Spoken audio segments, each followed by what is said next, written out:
నమస్కారం. కళ్యాణశ్రీ స్వాగతం. ముందుగా ముఖ్యాంశాలు. రైతు సంక్షేమ అభివృద్ధికి కూటమి ప్రభుత్వం కృషి. కబడ్డీ స్కూల్ గేమ్స్ ప్రారంభం.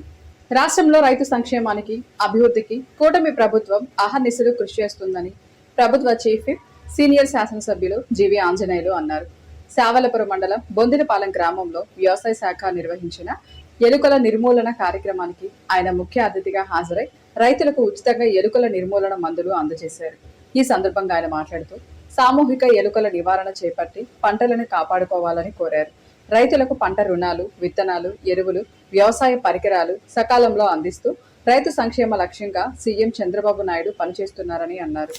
గత 5 ఏళ్ల వైసీపీ పాలనలో రైతులను గాలికి వదిలేశారని, ఎన్డీఏ పాలనలో రైతులు ఆర్థిక ప్రగతి సాధించేందుకు 90% రాయితీపై డ్రిప్ ఇరిగేషన్, మైక్రో న్యూ ట్రేడ్లు, వ్యవసాయ పరికరాలు అందించడమే కాక ఆధునిక వ్యవసాయాన్ని ప్రోత్సహిస్తూ రైతు అధిక దిగుబడి, ఆదాయం పెంచే విధంగా ప్రభుత్వం కృషి చేస్తుందని తెలిపారు. సోలార్ ప్యానెల్ ప్రతి ఇంటిపై ఏర్పాటు చేసుకునేందుకు కేంద్ర రాష్ట్ర ప్రభుత్వాలు రైతు సౌకర్యం కల్పించిందని, ఈ అవకాశాన్ని ప్రతి ఒక్కరూ సద్వినియోగం చేసుకోవాలని ఆయన కోరారు.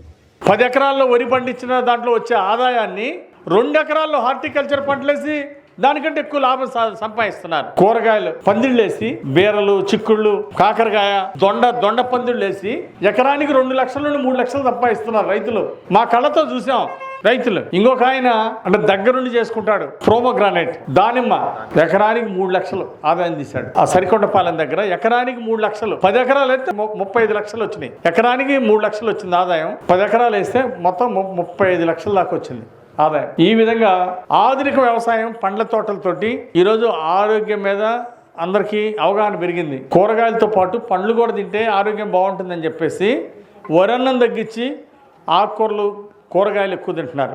అలాగే షుగర్ రాకుండా ఆరోగ్యం బాగుండాలి అంటే ఇవి అందరూ కూడా ఆకుకూరలు బాగా తింటున్నారు, కూరగాయలు బాగా తింటున్నారు. అందువల్ల పండ్లు కూడా బాగా తింటున్నారు. అందువల్ల రోజు రోజుకి పండ్లకి రేట్లు పెరుగుతుంది, హార్టికల్చర్ పంటలకి డిమాండ్ పెరుగుతుంది. అందువల్ల ఎకరానికి ఆదాయం పెంచే దిశగా రైతులు బాగా డబ్బులు సంపాదించాలంటే హార్టికల్చర్ పంటలు, పండ్ల తోటలు వేయాలా.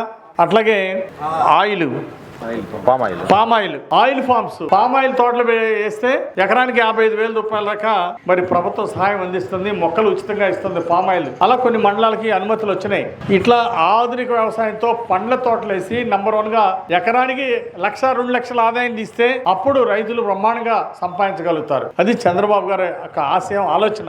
దీన్ని అందరూ కూడా పరిగణలో తీసుకోవాలని చెప్పేసి దీన్ని పంట మార్పిడి ద్వారా హార్టికల్చర్ పంటలు, కూరగాయ తోటలు వేసి విస్తృతంగా లాభాలు సాధించాలని చెప్పేసి మన చంద్రబాబు గారి ఆలోచనని వినుకొండ నియోజకవర్గంలో అమలు చేద్దాం. వినుకొండ నియోజకవర్గంలో సుమారు 25,000 ఎకరాలు హార్టికల్చర్ పంటలు, కూరగాయలు, 25,000 ఎకరాలు, 25,000 ఎకరాలు వేయటానికి ఈరోజు ముందుకెళ్తున్నారు. దానికి ఏడి రవికుమార్ గారు, అగ్రికల్చర్ ఆఫీసర్లు విశేషమైన కృషి చేస్తున్నారు. పాడి పంటలకు కూడా సహకారం ఇస్తుంది ప్రభుత్వం. కాబట్టి ఇప్పుడు హార్టికల్చర్ పంటలు వేసుకుంటే, పండ్ల తోటలకు వేస్తే ఎకరానికి 1,00,000 రూపాయలు సబ్సిడీ ఇస్తుంది ప్రభుత్వం. హార్టికల్చర్ పంటలు వేస్తే ఎకరానికి 1,00,000 రూపాయలు ఇస్తున్నారు సబ్సిడీ రైతులకి. నువ్వు 4 SC STలకు అయితే ఉచితంగా డ్రిప్ కూడా ఉచితంగా వేస్తున్నారు. మరి ఓసీలు, బీసీలు అయితే 90% సబ్సిడీలో డ్రిప్ వేస్తున్నారు. హార్టికల్చర్ మొక్కలు, ప్లాంటేషన్లో డ్రిప్ ఇరిగేషన్ కూడా వేస్తున్నారు.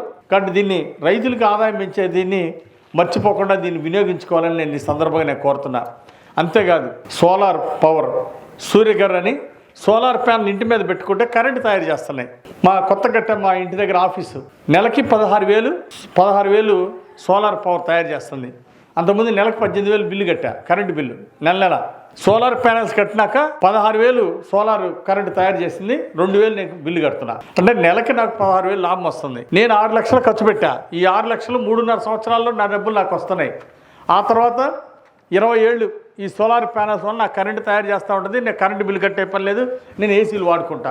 ఇప్పుడు నాకంటే కరెంటు బిల్లు కట్టినా పర్వాలేదు. కానీ మీలాంటి రైతాంగానికి, సన్నకారు మధ్యతరగతి వాళ్ళకి ఇంటి మీద కరెంటు సోలార్ గారు చేసుకుంటే, సూర్యగారు చేసుకుంటే, సోలార్ ప్యానల్ పెట్టుకుంటే చాలా, అంటే మీరు నెలకి 1,000 రూపాయలు బిల్లు కడితే ఆ 1,000 రూపాయల వరకు కరెంటు సోలార్ ప్యానల్ పెట్టుకుంటే 70,000 రూపాయలు సబ్సిడీ ఇస్తున్నారు ప్రభుత్వం. కేంద్ర ప్రభుత్వం, నరేంద్ర మోడీ గారు 70,000 రూపాయలు సబ్సిడీ ఇస్తున్నారు. మళ్ళీ కట్టక్కర్లా, మిగిలింది 3 ఏళ్లలో తీరిపోద్ది. 3 ఏళ్ల తర్వాత 3 ఏళ్లలో నువ్వు కరెంటు బిల్లు కట్టేది బ్యాంకుకి కట్టేస్తే లోన్ తీసుకొని ఆ 3.5 ఏళ్ల తర్వాత నీకు డబ్బులు మిగిలిపోతాయి. 15 ఏళ్ళు 20 ఏళ్ళు ఈ సోలార్ ప్యానల్స్ నీ కరెంటు తయారు చేస్తూ ఉంటాయి, నువ్వు కరెంటు బిల్లు కట్టే పని లేదు. ఈరోజు నెలకు 1000 రూపాయలు కరెంటు కట్టే వాళ్ళకి ఒక 20 సంవత్సరాలు లెక్క చూడండి, 1000 రూపాయలు చొప్పున ఎంత మిగులుతాయి? సుమారు 2.5 లక్షల ఆదాయం. పల్నాడు జిల్లాలోని వినుకొండ మున్సిపల్ ఆఫీసులోని జాషువా కళా ప్రాంగణం నందు 3 రోజుల మోడల్ క్లస్టర్ లెవెల్ ఫెడరేషన్ శిక్షణ కార్యక్రమం నిర్వహించారు. కార్యక్రమంలో ప్రాజెక్టు డైరెక్టర్ ఝాన్సీ రాణి ముఖ్య అతిథిగా విచ్చేసి ప్రసంగించారు. శిక్షణ కార్యక్రమంలో జిల్లాలోని 9 మండలాలు ఏపీఎంలు, 1 సీసీ అకౌంటెంట్లు, 5 మండలాల మండల సమాఖ్య ప్రతినిధులతో సమావేశం నిర్వహించడం జరిగింది. ముఖ్యంగా ఈ శిక్షణలో సంవత్సరంకు సంబంధించిన యాన్యువల్ యాక్షన్ ప్లాన్లు తయారు చేయటం, దీనిలో ఆరోగ్యం, హాస్పిటల్లో కాన్పులు, విద్య, సామాజిక భద్రత అంశాలు, ఆస్తుల సృష్టి, సుస్థిర జీవనోపాధి కార్యక్రమాలు, శక్తి సామర్థ్యాల పెంపు, ప్రవర్తనలో మార్పు, ఇతర అంశాలపై, ప్రభుత్వ పథకాల అమలు గురించి, కుటీర పరిశ్రమల ఏర్పాటు గురించి, ప్రజలు ఆర్థికంగా బలోపేతం చేసేందుకు మనం ప్రజలకు అవగాహన కల్పించాలని తెలిపారు. ఈ నెల 15వ తేదీ నుండి 17వ తేదీ వరకు వినుకొండ పట్టణంలోని గవర్నమెంట్ బాలుర ఉన్నత పాఠశాల నందు 69వ అంతర్జిల్లాల కబడ్డీ స్కూల్ గేమ్స్ బాలబాలికలకు కబడ్డీ గేమ్ నందు ఆటల పోటీలు జరుగుతాయని పల్నాడు జిల్లా school games secretary N Suresh Kumar తెలిపారు. ఈ పోటీలలో 13 జిల్లాల నుంచి 26 జట్లు పోటీలలో పాల్గొంటున్నట్లు తెలిపారు. ఇక్కడ మంచి ప్రతిభ చూపిన క్రీడాకారులను రాష్ట్ర జట్టుకు ఎంపిక చేసి హర్యానాలో జరిగే జాతీయ పోటీలకు ఎంపిక చేయనున్నామన్నారు. ఈ నెల 15, 16, 17 తేదీల్లో government boys high school Vinukonda నందు స్కూల్ గేమ్ ఫెడరేషన్ పల్నాడు జిల్లా ఆధ్వర్యంలో 69వ రాష్ట్ర స్థాయి స్కూల్ గేమ్ ఫెడరేషన్ ఆంధ్రప్రదేశ్ ఆధ్వర్యంలో బాలుర మరియు బాలికలకు కబడ్డీ పోటీలు నిర్వహించడం జరుగుతుంది. ఈ కబడ్డీ పోటీలను జీవీఎస్ ఆంజనేయులు గౌరవ శాసనసభ్యులు, ప్రభుత్వ చీఫ్ అయినటువంటి శ్రీ జీవి ఆంజనేయులు గారి సూచన మేరకు గవర్నమెంట్ బాయ్స్ హై స్కూల్లో ఏర్పాటు చేయడం జరిగింది. అలాగే ఈ ఏర్పాట్లను సీనియర్ నాయకులైనటువంటి గంగినేని రాఘవుల గారు, అలాగే వార్డు కౌన్సిలర్ గారు మరియు ఇతర నాయకులు అందరూ పర్యవేక్షించి మాకు సలహాలు, సూచనలు ఇచ్చి ఈ టోర్నమెంట్ను అత్యంత ప్రతిష్టాత్మకంగా తీసుకొని దీన్ని నిర్వహిస్తున్నారు. ఇంకా చెప్పాలంటే ఇక్కడ మట్టి మీద కాకుండా మనం ఇతర గుంటూరు మరియు పల్నాడు జిల్లాలో ఉన్నటువంటి మ్యాట్లు కూడా తెప్పించి క్రీడాకారులకి ఎటువంటి ఇబ్బంది లేకుండా ఫస్ట్ టైం మనం ఇక్కడ మ్యాట్స్ మీద ప్రో కబడ్డీ టైప్లో మ్యాట్స్ మీద టోర్నమెంట్ను నిర్వహించడం జరుగుతుంది. ఈ పోటీల్లో భాగంగా మన పల్నాడు జిల్లాలో ఉన్నటువంటి వినుకొండ జోన్లో వ్యాయామ ఉపాధ్యాయులు, అలాగే వినుకొండ జోన్ ప్రెసిడెంట్ మరియు సెక్రటరీ అయినటువంటి బాబు గారు, ఆంజనేయులు గారు మరియు రాగుల రాధాకృష్ణ గారు, వాళ్ళందరి పర్యవేక్షణ మన తోటి వ్యాయామ ఉపాధ్యాయుల సహకారం తీసుకొని ఈ ప్రతిష్టాత్మకంగా తీసుకొని ఈ టోర్నమెంట్ని విజయవంతంగా చేయడానికి ముందుకు చేస్తా ఉన్నాం. అలాగే మాకు ఇక్కడ వినుకొండ ప్రజల నుంచి కూడా మేము కోరుకునేది ఒకటి, ఈ పోటీలన్నీ సాయంత్రం 4 గంటల నుంచి 10 గంటల వరకు జరుగుతాయి. మంచి ఆహ్లాదకరమైన వాతావరణంలో ఫ్లడ్ లైట్ వాతావరణంలో జరుగుతాయి. కాబట్టి వినుకొండ ప్రజలందరూ ఈ మ్యాచ్ను వీక్షించి విజయవంతం చేయవలసిందిగా స్కూల్ గేమ్ ఫెడరేషన్ పల్నాడు జిల్లా నుండి కోరుతున్నాం. Thank you. SGF వారి ఆధ్వర్యంలో మరి మన వినుకొండ టౌన్లో హై స్కూల్ గ్రౌండ్ నందు 15, 16, 17 తేదీల్లో 3 రోజులు కూడా అండర్-19 కబడ్డీ మరి బాయ్స్, గర్ల్స్ టీంలు దాదాపు 26 టీంలు, బాయ్స్ 13, గర్ల్స్ 13 టీంలు కూడా వస్తున్నవి. 14 మధ్యాహ్నం కల్లా అందరూ వస్తారు. మనం దీన్ని ఎంతో మన స్థానిక శాసనసభ్యులు, ప్రభుత్వ CPP గారు, జీవి ఆంజనేయులు గారు, ఎందుకంటే కబడ్డీ అంటే ఒక క్రేజీ ఆట, దానికోసం అన్ని జిల్లాల వాళ్ళు పోటీ పడ్డారు.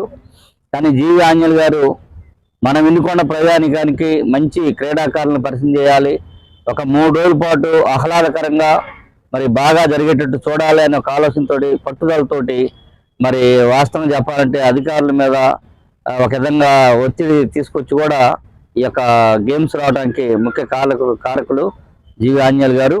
అలాగే మనం వినుకొండ ప్రజానికానికి ముఖ్యంగా క్రీడలను బాగా ప్రోత్సహిస్తూ ఉంటారు. అనేక సంవత్సరాల నాడు ఎప్పుడో కబడ్డీ ఇదే గ్రౌండ్లో జరిగి అర్ధాంతరంగా ఆగిపోయింది. మరి అలా కాకుండా మనం సంపూర్తిగా మరి 3 రోజుల పాటు చేయాలని ఒక ఆలోచనతోటి మరి ప్రశాంతంగా ఉండేటట్టు మరి ఈ యొక్క గ్రౌండ్ మొత్తాన్ని కూడా శుభ్రం చేసి మరి స్థానిక వార్డు కౌన్సిలర్ గారు అయినటువంటి పత్తి పూర్ణచంద్రరావు గారు మరి వారి ఆధ్వర్యంలో కూడా ఈ యొక్క దీన్ని ఎమ్మెల్యే గారు సలహాల మేరకు ఈ గ్రౌండ్ మొత్తాన్ని కూడా నీట్గా చేయటం జరిగింది. మరి అలాగే ప్రో కబడ్డీ ఎలా జరుగుతుందో కింద మ్యాట్స్ తోటి మరి క్రీడాకారులు దెబ్బలు తగలకుండా మరి మంచి వాతావరణంలో మరి వినుకొండ ప్రజానికానికి ఒక 3 రోజుల పాటు ఆహ్లాదకరంగా చూసే విధంగా కూడా ఈ యొక్క ఆటల పోటీలు జరుగుతూ ఉన్నాయి. మరి అనేక మంది ఇక్కడ మన వినుకొండ నుంచి ఈ యొక్క గేమ్స్ కూడా సహాయ సహకారాలు ఆర్థికంగా కూడా చేసి ఉన్నారు. వారందరికీ కూడా హృదయపూర్వక నమస్కారాలు. కావున మేము మన వినుకొండ ప్రజానికం అందరూ కూడా ఈ యొక్క క్రీడలను తిలకించి ఈ యొక్క క్రీడల్ని జయప్రదం చేయవలసిందిగా కోరుతున్నాం. ఇంతటితో వెళ్ళాను సమాప్తం. తిరిగి రేపటి వెళ్ళానులో కలుసుకుందాం. నమస్కారం.